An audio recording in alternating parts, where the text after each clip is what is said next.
So in Soviet Russia, bad things happen. A lot.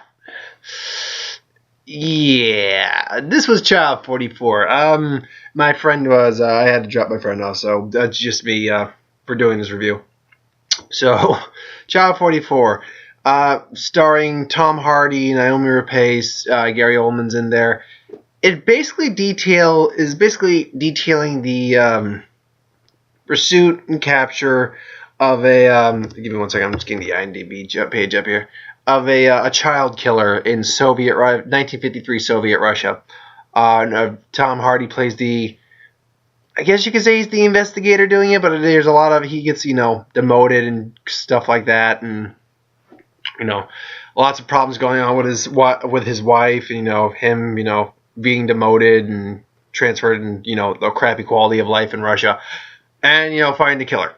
So I don't know how to feel necessarily about this movie all the way, but I overall liked it.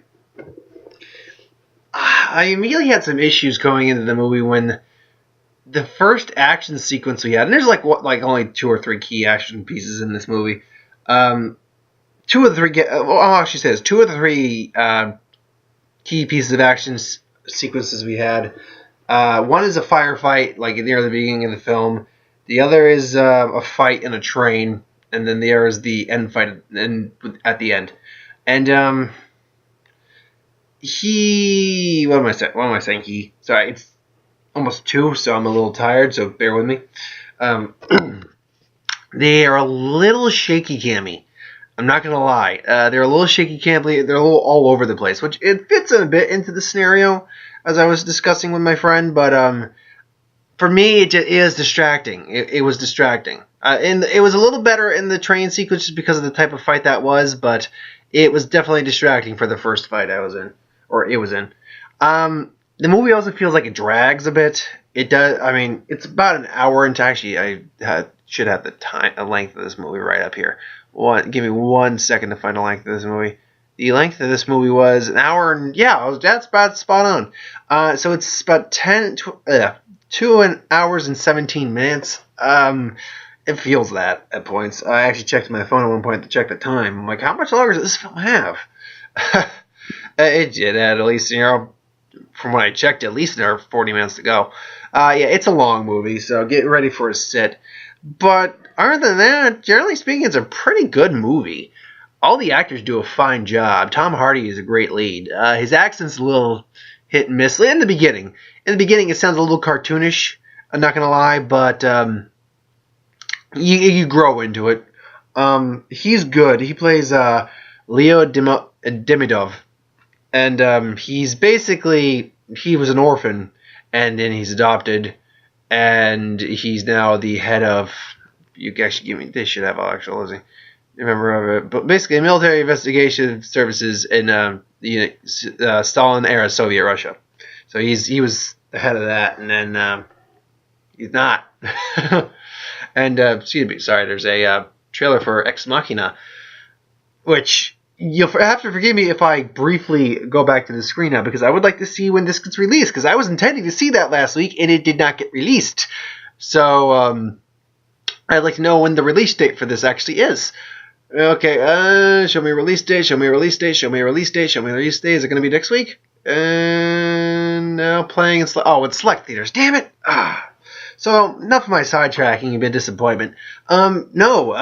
He plays this guy, he's not cold per se, but he's a hard man. Unfortunately, he's a very hardened man.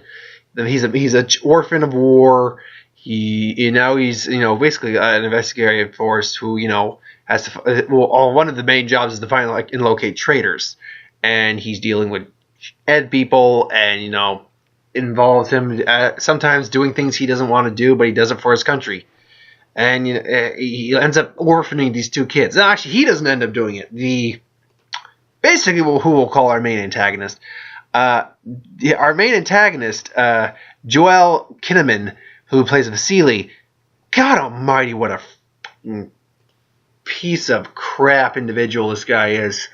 He is just one of those horrible individuals, horrible scum of the earth kind of people. And I guess I can't blame that completely on the character. Nah, how's the best way to put this statement? I can't blame who the character is completely on him. I can blame it more on the area and society that he's grown up in the city, the country that he's lived in. Stalin era Russia sucked, folks. It was communism. I mean, well, there's nothing. I'm not going to say anything against or for communism, but it was the whole Communist Party and all that. But it was also it was literally a dictatorship, more or less. It was bleak. It was horrible. People were getting basically uprooted and either killed or just relocated. It was horrible. People starved. They opened this series up, this movie up with a note of fact saying that during basically, I can't remember exactly what it's called, but basically per day, roughly 25,000 people were dying of starvation, and that's just per day, and that's just one of the things Stalin did. Stalin, I don't know all of what Stalin did. History is never my forte. I know of some of the stuff he did. Stalin was not a nice dude. So yeah, I blame the society this guy grew up in more or less for who he is than him as an individual. But Tom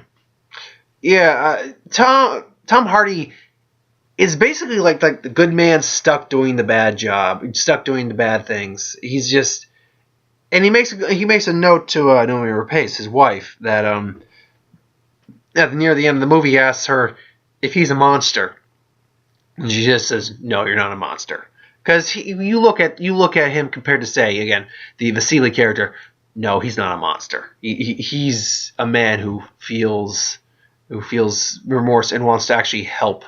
He doesn't want to just be, didn't want, as Vasily, this Vasily character just shoots people for no fucking reason. This guy is just a horrible. He kills a farmer and his wife and orphans 2 girls, just like making an example of them. Is it, what the? He almost gets killed in that scene from Tom Hardy. It's like, you nub so much. God damn it. Gary Oldman's Gary Oldman. Gary Oldman's great. I can rarely think of anything where he's not good in it. I can think of movies that he's been in that are not good, but I can't think. It's very hard for me to think of movies that he's not good in. I mean, Lost in Space, maybe. That's probably the only one that pops into my head. Because other than that, though, most of the other time he's just a great performer, and he's a great performer in this. He plays like a general who basically Tom Hardy's assigned to, and then they both look into the child murders together. Jason Clarke also plopped up, which I'm like, what? Why Jason? What's Jason Clarke doing here? He's obviously doing a Russian accent. There's talent for you, I suppose. I guess it's apparently this is actually based on a book. I'm just realized based on the first of a trilogy by Tom Rob Smith and set in Stalin-era Soviet Russia. Plot is about an idealistic pro-Stalin security officer who decides to investigate a series of child murderers, so forth and so on. And so yeah, basically there's a better understanding of that. Now, Noomi Rapace also, I should say, is really good in her. The relationship between her and Tom Hardy, that's a good evolution of a relationship in film. It's revealed that, and I easily picked up on this, that there was animosity between them, or at least with her. Like maybe there was something wrong with this marriage from the get, because they don't hint that in the trailer that there's something wrong with the marriage. There is something wrong with the marriage, folks. He followed her. He tells a story about how they met, and it's actually a very cute story. But it turns out, the reason she married him was out of fear, because he was afraid of basically who he was as the figure he represented. And, it comes reveals that, she didn't marry him out of love, even though he loves her and stuff like that. And, I felt sorry for Tom Hardy, because he is, he is idealistic. He is actually not a bad person in the long run, in the scheme of things. And, they get relocated. He's demoted. And, it's revealed that, she reveals this, and he's just like, why are you telling me this? And he's just, he's blown over by this. It just knocked the fucking wind out of him. So that, but it's still, he shows that he loves her. It's not just the fact that getting married, having a wife and family, all that stuff. No, he loves her. Because he even says, "I can't protect you here. We got to go back to Moscow. And if if you want to leave, you can do whatever you want after that. But just let me protect you. You can leave me if you want. I won't stop you." And then they get there, and they end up having a tussle with someone who's a traitor. And he then just brings her aside. It's like, "Yeah, you can go now. If you want to go now, you can go now." And she looks at him and is like, "No, I'm going to stay with you." Because honestly, that's probably your safest bet. Because he's still Tom Hardy. I mean, he gets his ass kicked a fair amount of time in this movie, but he also kicks some ass back. Then the movie ends with them. I like the ending of the movie. The ending of the movie is very. It's a poignant but a good ending, which makes me wonder if we'll possibly see us actually knowing this is now part of a trilogy of books that we'll end up seeing a sequel to this, 2 sequels. I have no idea what the books are about. I actually didn't know these were based off books, so there's that.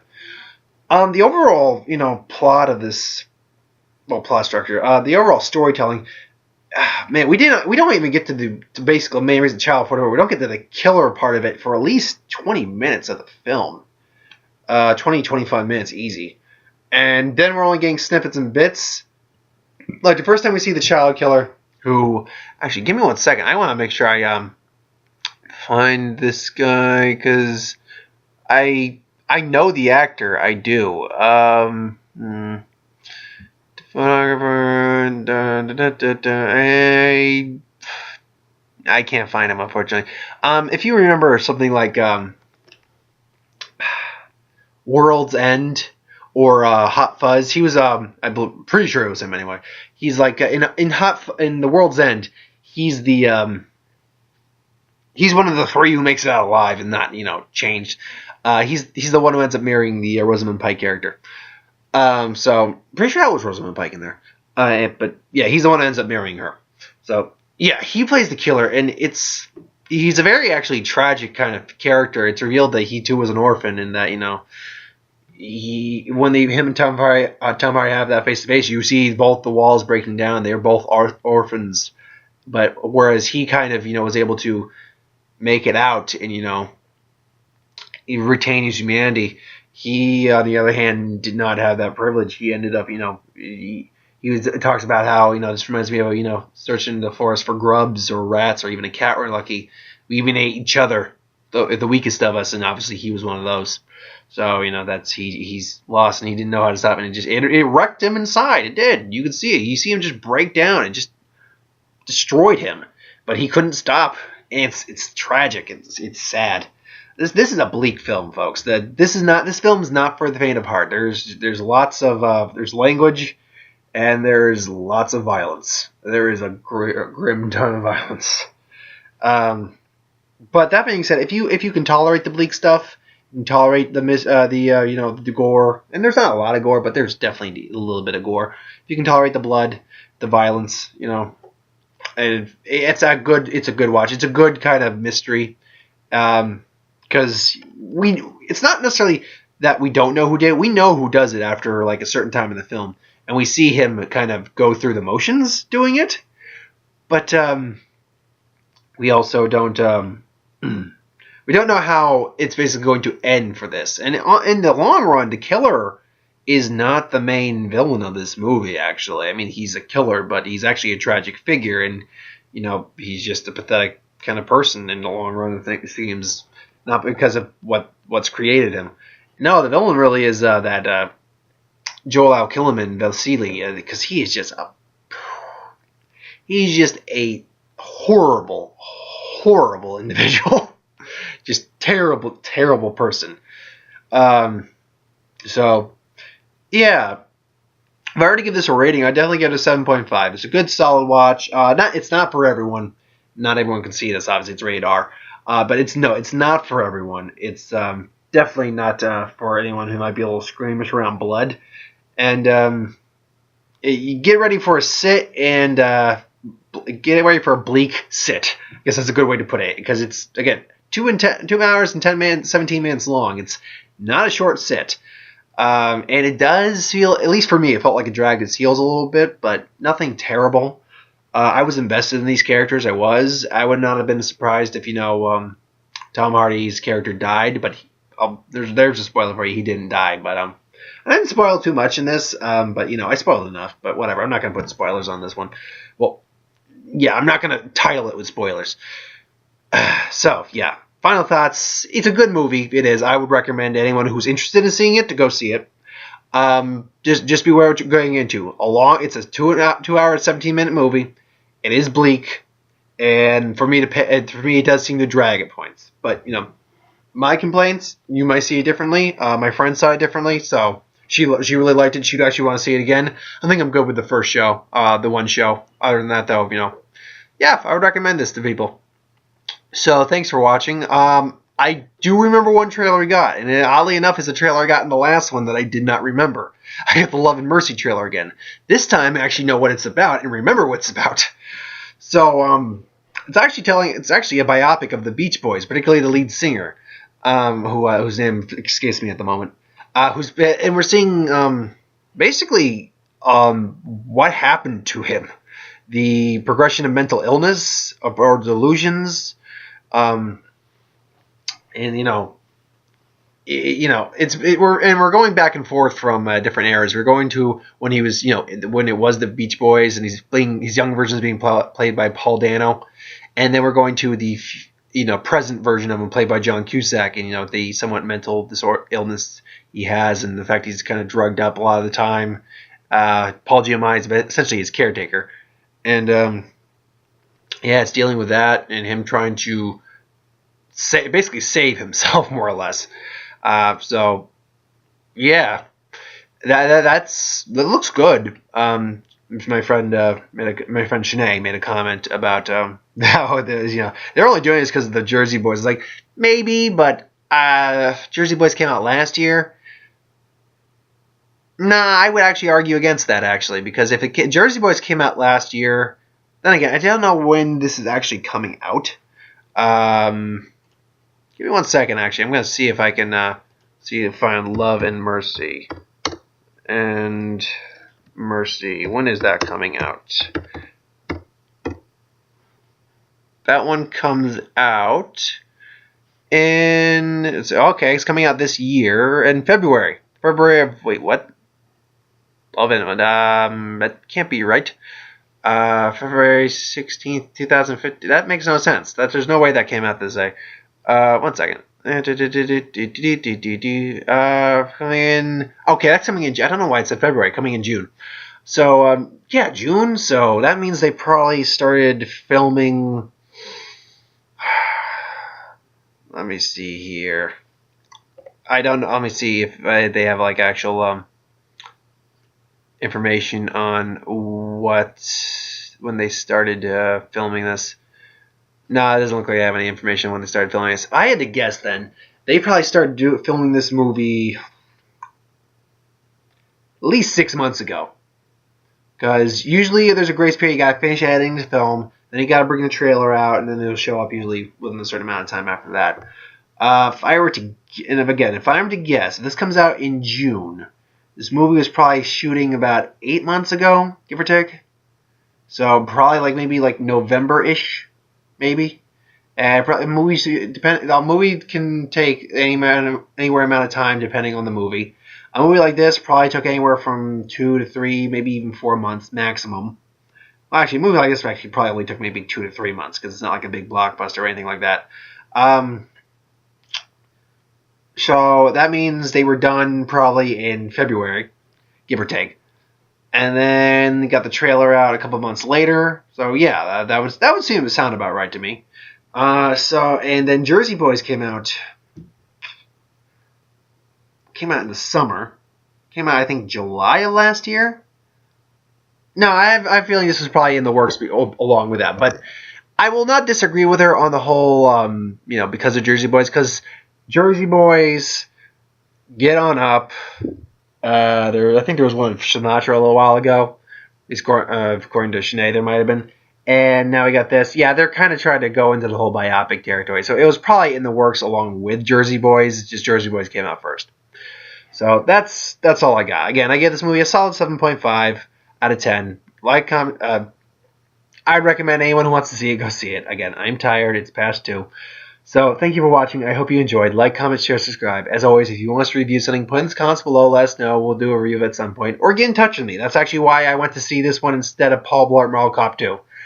And again, thank you, Allison. So, yeah, next week is going to be either Age of Adeline, which, that movie just looks, I mean, it's a topic that I've always actually had in my mind. What if, and I always just used me in my head as an example. What if I just stopped aging and, everyone else kind of just grew older around me?